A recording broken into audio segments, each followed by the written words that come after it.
Okay. Wait lang. So, this second video lecture is about the basic skills in badminton. Okay. So, I will not dwell too much detailedly on how to discuss the basic skills, particularly in footwork, because obviously, not all of us, mag-charge lang ako. Not all of you are players of badminton. Okay? just just introduce to you what are the basic skills of badminton in order for you also to familiarize or to learn what are the basic skills in badminton. So katulad din siya ng volleyball na merong different basic skills, serving, receiving, digging, setting, and smashing or spiking. Okay? So in badminton, there are only few. We serve, we receive. We don't do sets like your teammate will going to set the ball because it's not accepted. Um, Players only allowed to hit the shuttlecock once. Kasi kapag nangyari yon, it's violation. Or, for example, your opponents hit the shuttlecock going to your court, then your teammate touched the shuttlecock accidentally, then you touched it. Okay, that's already a violation, double na yun. Okay, so here in badminton, in this second topic, week 2, we're going to discuss the basic skills. As I've mentioned, mabilis lang naman to. Okay, basic skills in badminton. So these are the learning objectives. Number 1, identify and describe the basic skills of badminton, grip, stance, and footwork. Dun sa footwork, hindi ko siya masyadong i-emphasize. Why? Because it needs demonstration. And footwork of badminton is really rigorous. Okay, but I will try to upload videos demonstrating the footwork of badminton para hindi pa rin naman kayo maging ignorante kung ano yung footwork ng badminton kasi magkakaiba ang footwork ng each sports class. Okay, number 2, shows responsibility and discipline when performing skills during practices. Demonstrate respect for teammates, opponents, and equipment while learning, and apply basic movement skills during drills and simple rallies. Okay, na-apply na natin yung pangatlo at pang-apat because naglaro kayo ng badminton. Okay, so the first basic skill is we have, badminton. I review lang to. First, a fast-paced racket sports popular worldwide. Skills to master, grip, serve, stance, footwork, and shots. Okay, so we only have 1, 2, 3, 4 basic skills. Foundation skills are vitals for improved control and gameplay. Although, lahat naman ng basic skills are important. Actually, if you are fan of badminton, you can see players doing trick shots. Ano yung mga trick shots? Yung pinapalo yung shuttlecock dito sa baba ng paa, ganun.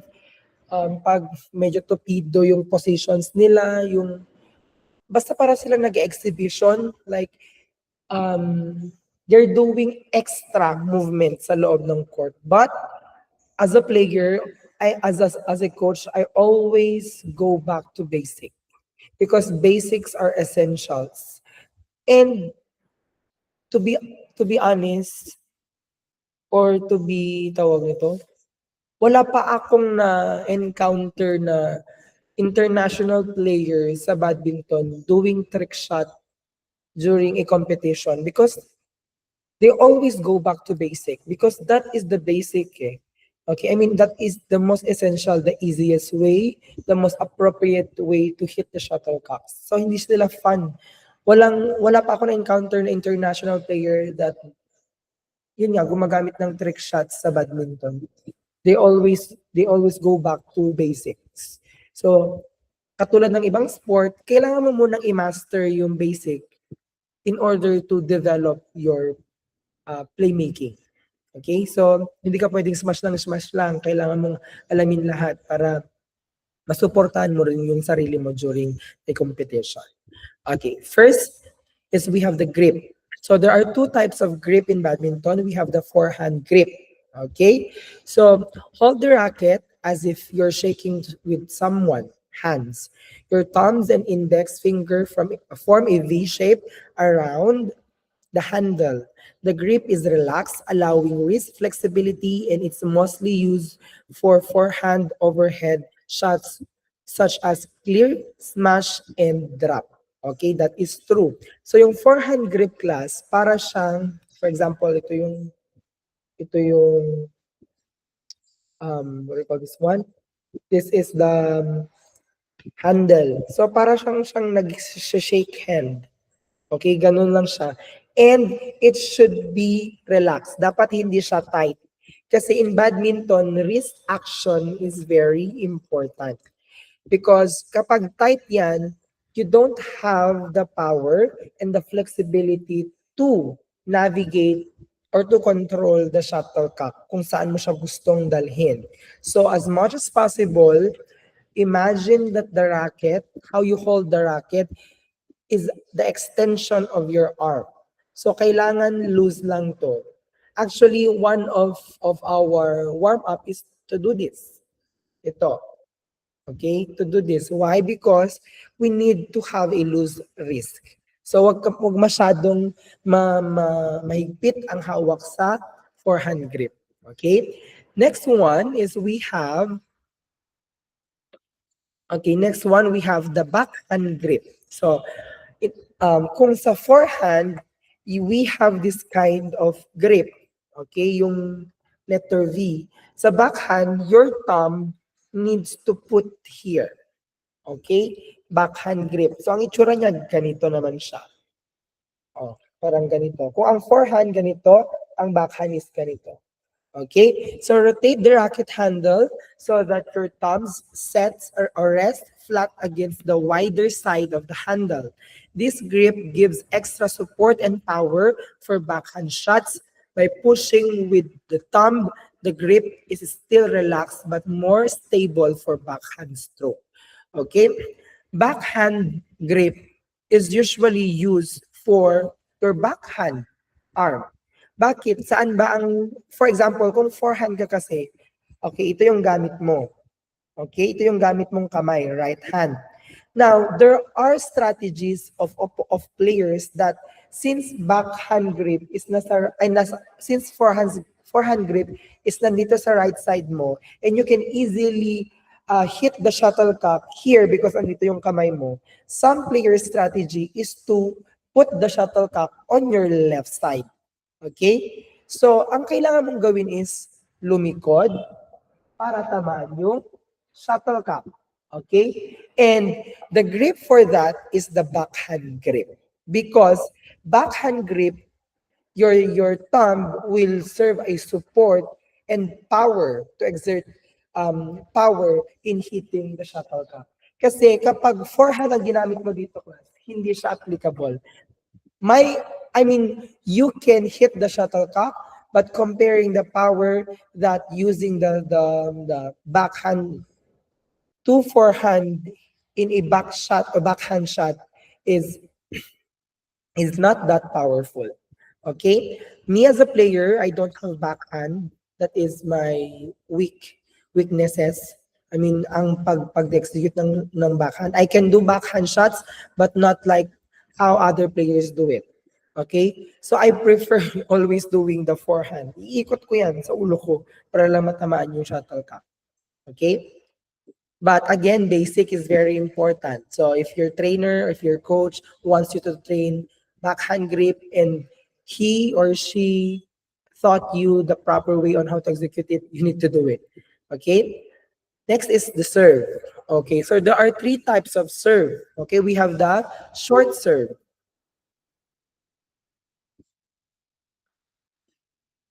Okay, so what is the short serve? Hold on underhand serve, hitting the shuttle low over the net. Okay, short serve because your aim is just to put the shuttlecock just on the right. Just service line. Okay? Ang gusto mong mangyari is that lumapag yung shuttlecock just in front of your opponent. It is low and sometimes deceiving because it seems like it is a short service but it hits the line. Kumbaga. Okay? Dun sa linya. That is the short serve. Okay? But the tendency of executing short serve, it's either your opponent is very aggressive, she or he can already kill the shuttlecock if it was not executed correctly. And sometimes it can land din talaga sa short service, causing an error to your side and to make your opponent score a point. Okay, so it really I mean we need to really practice very well in this type of service in order to give variation to your service.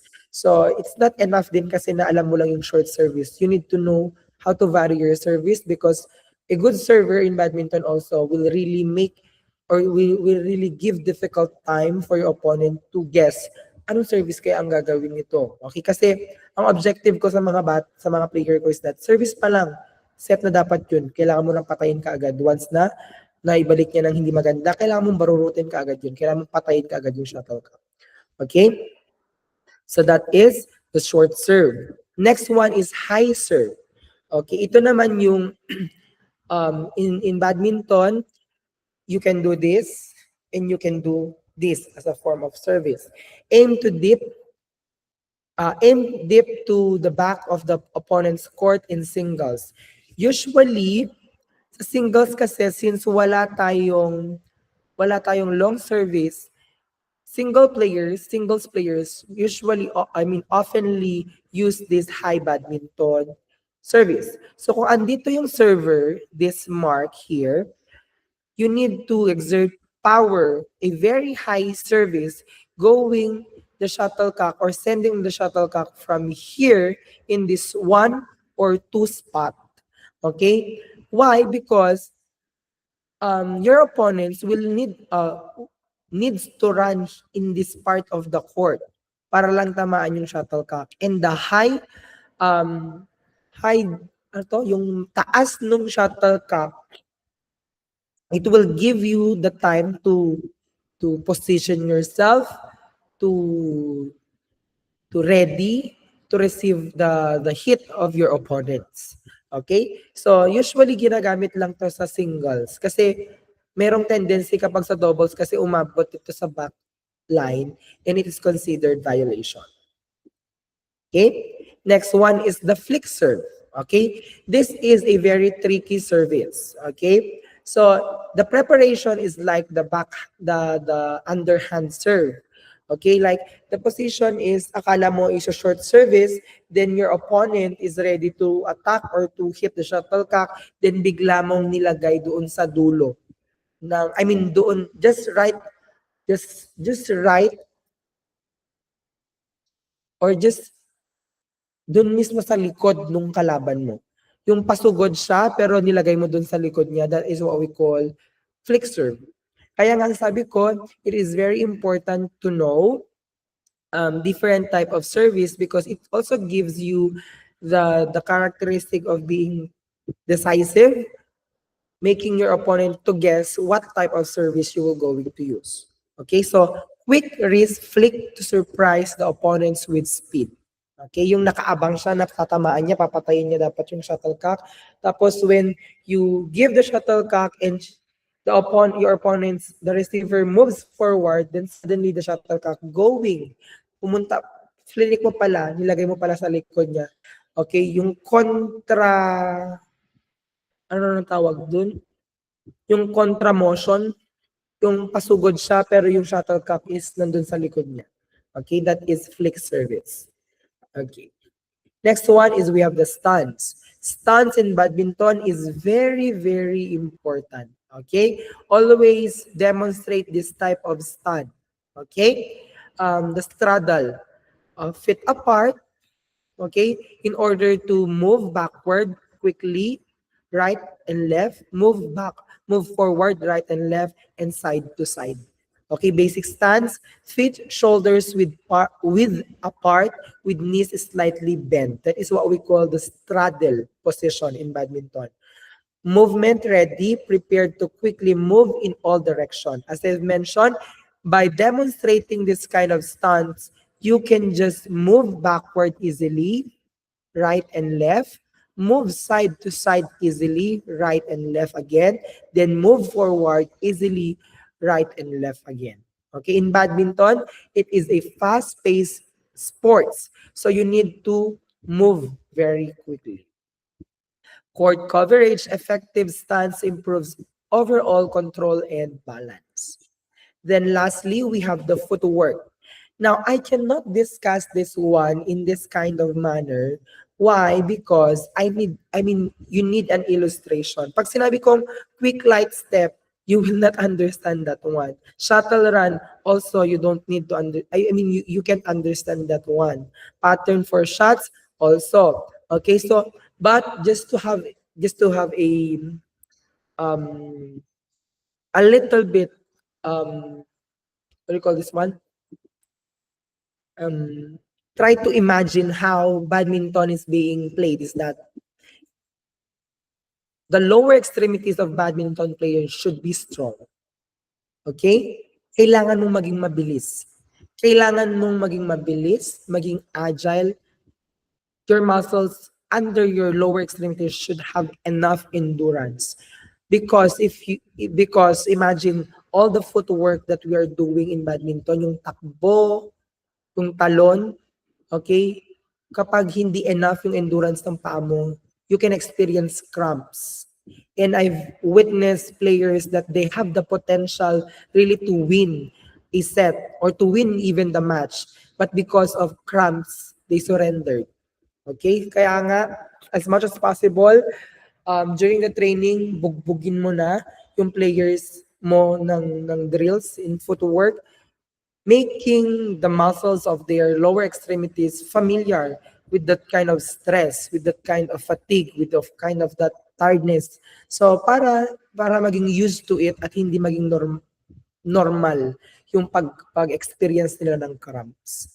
Okay? So I will be uploading maybe videos here demonstrating footwork in badminton. Just wait na lang sa Genyo. Okay, the clear shot defensive tactic.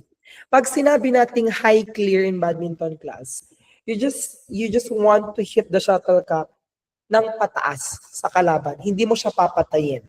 Okay? Why other players do clear shots is because they don't have the position to kill the shuttlecock, to do drops, to do smash, to do placing. So anong ginagawa nila? They just hit the shuttlecock very high going to the sidelines of the court for them to prepare on the next move that they will going to do. Okay? So kapag hindi ka okay or hindi ka ready na patayin yung shuttlecock, you can do clear shots. Okay? Basta make sure that send the shuttlecock not directly to your opponent. Your opponent need to be confused kung saan mo dadalhin yung shuttlecock. Okay, defensive use. Okay, busy time to recover, or busy daw, buys time to recover and reposition in all rallies. Okay, so kapag gumawa ka ng clear shot, now position yourself at the middle, the center of the court, because it's the easiest spot to access the different part of the court. Front, right, left, side, back, right, left. Okay? So, kapag hindi ka ready na patayin yung bola, you can do clear shot. Then, after the clear shot, pasok ka agad sa gitna. Then, do the defensive stance, which is the straddle. Bumaba ka konti para makita mo kung saan dadalhin yung shuttlecock. Okay. Then, the technique here is that use full and extension for proper shuttle trajectory. Now, the shuttlecock your opponent hit the shuttlecock. Then, the only thing that you need to do is to receive the ball. But in badminton, you can do receiving, defensive, but at the same time, defensive, not offensive. Okay? In badminton, I always mention this to my players. If your opponents do fastball, huwag mong sabayan. Okay? Because, first, hindi mo kontrolado yung bola kapag mabilis mo siya ibalik.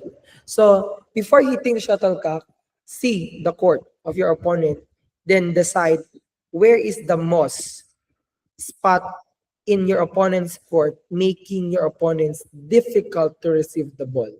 Okay? When I'm playing badminton, I always consider that the strongest shot is not smash. The strongest shot is placing. Kung pinaluan ka niya ng smash, you don't need to give it back or send it back the shuttlecock strong to your opponent. You just need to identify a certain spot na kung saan malayo sa kanya. You can do that. Okay? It is possible. Mind you, it is possible because I am doing it in badminton. I always feel satisfied whenever my opponent hit the shuttlecock, okay, at the back with a powerful smash, staying your opponent is on his left side. Then when I receive the ball, I just put the shuttlecock in front of his court here in right of his right side. Okay, in that point kasi nasa likod siya, yung shuttlecock nandun sa harapan. So tatakbo yan. It's either hindi niya ma-receive. Kung ma-receive man niya, you have the capability to hit the shuttlecock or kill the shuttlecock. Okay? So, this is an enrichment activity pero hindi na natin ginawa. So, each practice build confidence and power as to reach higher goals according to Bandura. Okay? So, katulad ng sinabi ko kanina, training, practice, this is the only key or way in order to develop skills. Okay, so do not ever try to fake it because if you will going to fake it, then the result is also fake. Okay, so that is the whole topic for badminton. So the next topic or the next videos that I will going to be to upload is our next lesson, which is volleyball.